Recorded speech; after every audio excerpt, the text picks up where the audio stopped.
Hello, Virgo. It's Oh My God Tarot, and this is your someone secretly talking about you tarot card reading. So today, Virgo, we're going to look at the astrology reading cards, figure out who is talking, who's flapping their gums in conjunction with your name, and then we're going to do a tarot card spread, figure out what they be saying. What y'all talking about? Why you talking about me? Why you hating? Why you appreciating? We don't know yet. It could be good talk. I don't know why that took so much gasoline. But here is your first card. Ooh, fellow talker, Gemini. Now you are connected to Gemini through the planet Venus, so you know a thing or two about what they be yapping about. The energy is very communicative, mischievous, lively, witty, and informative. Stimulating exchange is possible. I'm not going to lie to you and say my perception, what's being pulled to me, like my defenses are up. But let's keep going. The next card you got, another air sign, we have Libra. The energy is diplomatic and gracious. It seeks harmony and balance in relationships. I want some room here. Give her some room. And the Libra, you know, they deal with the seventh house, and that's long-term relationships. So significant partnerships, business partnerships, family partnerships, romantic relationships, you name it. So that's what they're interested in, and they're always trying to find balance in that area. So, you know, this person, you know, they may be, you know, they matter. They matter. They're your partner. Let's keep going. Your last card. We got that Cancer energy in the mix, and so you already know there's a mood. And the energy is emotional, sensitive, caring, and loving. It may concern a family member, a mother, or a child. So you already know that once we have the intellect going with the two air signs, we have somebody overthinking, doing a lot of thinking. They're thinking about relationships, but they're also thinking about that sibling energy with the Geminis. Cancer energy, mother. It's like family-based partnerships. So it could be family partnerships in business, or it could be somebody that you be wed, somebody that is a significant part of your family already, like, you know, a fully incorporated spouse, or a business partner, or a family member that is business. You know, cross that stuff up, but don't cross up the family and relationship, weird, romantic. We're not doing that here. We're not doing that.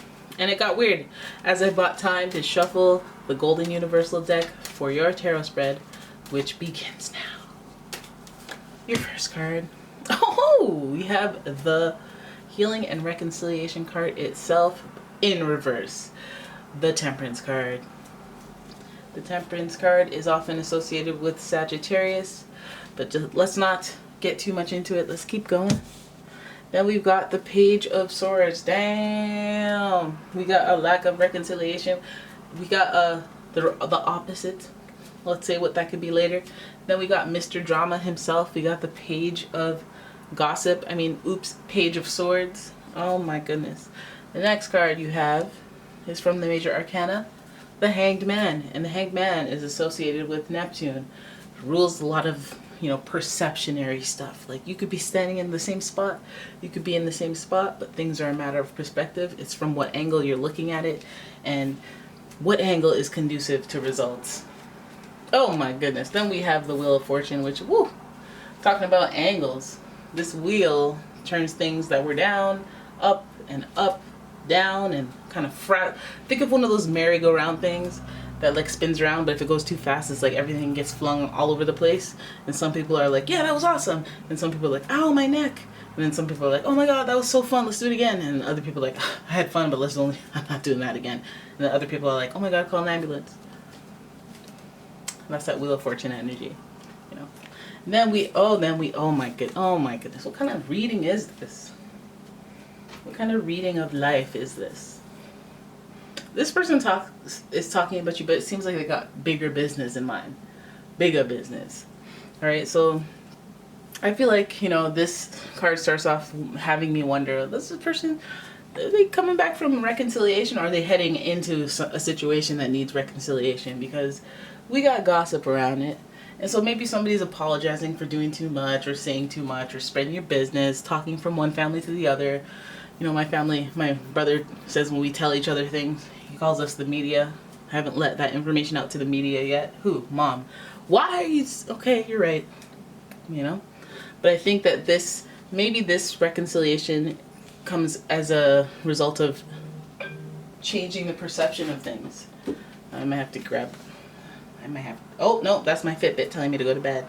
You don't tell me. You do not tell me what I need to do. Now, okay. So, this reminds me of somebody maybe even seeking reconciliation, but it doesn't go the way that they want it to. I feel like maybe even when they sought reconciliation, you're like, yeah, no thanks. And then you went and told everybody. But, you know, I could be wrong. It could be going in any different type of variation of that. Reconciliation didn't go to plan. Said I'm sorry, wasn't enough. Maybe they weren't sorry for the right thing. Maybe they were still on that gossipy kick. You could sense it in their vibe, their perspective, and you could tell that because their perspective haven't changed, and so they're holding still, like the hangman. Like, what is you apologizing for if you're not sorry about that? Like, why is you here? Well, I just want to move forward. Or, you know, it's funny, they could have, you know, gone forward and apologized, and you would have been like, oh, okay, that's cool. But then the gossiping didn't stop, which was the problem, or whatever it is they were gossiping about. And boom, we're in the same position. We're in a stalemate. We're in a stagnation situation. But here's the thing. What's lucky here is maybe this misunderstanding is for the better.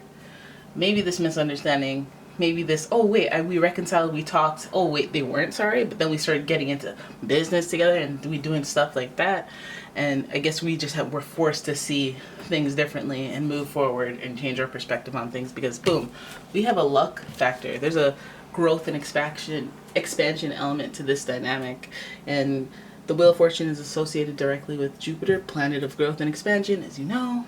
Pisces, Sagittarius. So we have a lot of Sagittarius growth through learning, through, you know, experience and asking why and being open-minded and all those things. So I feel like this would be an enlightened experience that you're having a conversation with this person. So if they're talking about you, it could be in like this gossipy kind of fashion, but it does open your eyes and help you handle things, you know, handle growth and expansion or handle things that come later. So some of you may be even referencing points in life where people have deceived you, or when you chose to forgive and forget, and then somebody's coming at you in a scenario that is similar now, and they're being like, hey, forgive and forget. You're like, okay. I'm just gonna say under my breath that keep your enemies close, your friends close, enemies closer. But you don't have to know that. I'm experienced with the foolishness. I know that you're gonna lie, or I know how to handle this. I know to take a step back so that I don't have these malicious thoughts following me around. I don't know, you know, you understand the situation. You're heading into it with a perspective that hopefully isn't the same as before. Wheel of Fortune would suggest that there's growth and expansion on that. The Hierophant would suggest that there's, I mean, hey, this is a traditional spiritual growth type card. I mean, he gives counsel to other people, so it's like being the bigger person, being above, being enlightened. It's also, if we're talking relationships, about, you know, marriage and commitment and reaching a certain higher level of commitment in terms of your business partnerships or your family relationships, or, you know, hey, I saw you in a new light. I saw you take 3 blows to the head and you didn't even fall down. Wow, I respect you so much more now. Like, whoa, when you were upside down hanging from that, you know, wooden training stick or whatever the heck this was in that monk gym for Pokemon Go, and you took 3 blows to the head from that Pikachu, I was like, whoa, man, I respect you. And we grew and learned together, and I showed you the way. Hierophant energy. That's too far off. That's way too far off of an explanation. But the Hierophant is associated with Taurus, and Taurus is that I always feel like these Taurus energies, whether they're small in body or not, their body's built like a brick house. Like they're like, you know, they can, you know, they're matriarch, head of household type energy. You know, they have this, your pants, they're really big type energy. And the Hierophant has a lot of integrity to them. So I feel like this, you know, if I'm lying, if there's some gossip in the mix and I haven't changed my views on it, maybe I just have said some things to you and communicated in a way just to get by, just to get us to the next stage of this dang old story that we're telling together. You know, because obviously the bonds are significant, so we don't see any endings here. We just see, okay, we have some unresolved foolishness that maybe we keep teetering. You know, we keep seeing synthesis. Maybe we keep finding ourselves back in this place. But, you know, bigger person energy. I don't know what it's going to take for the perspective to change, but with this being the sun at the head and the perspective, and the only way to move forward is to kind of change your perspective on things. I feel like being the bigger person might be your way of changing the perspective on things, because this gossip energy is very immature, very youthful, very like inexperienced type thing. So you're just like, oh, let me chalk it up to the foolishness that you go through when you're a little kid and you ain't got no bills and all you have is time.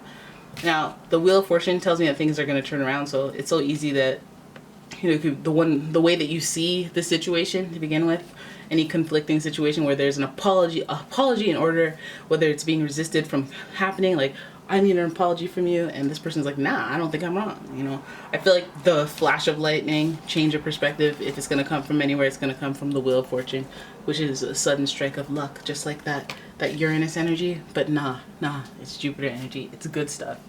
So, and that striking of luck could lead to very stable fruits, you know. Taurus is no joke. This is about home and shelter and possession, so it could be a good luck eureka moment from this tree, from this I'm stuck in this place with you, we're stuck going back and forth. Like, imagine if you're in an argument with somebody and you guys are going back and forth and you're like, no, I'm right, no, I'm right, and then you're into it for like 2 hours and you're like, hey, we should start a podcast. Like that type thing, right? There it is. That's your reading. I hope you guys enjoyed it. If you did, please give the video a thumbs up and subscribe to the channel. Leave a comment, share the video, all them things. And if you'd like a personal reading, please check out the description. Minnie, keep it down. Minnie, please. A link to my website is in the comment. And, a link to my website is in the description. So I will see you guys in the next one. Thank you so much for watching. Bye.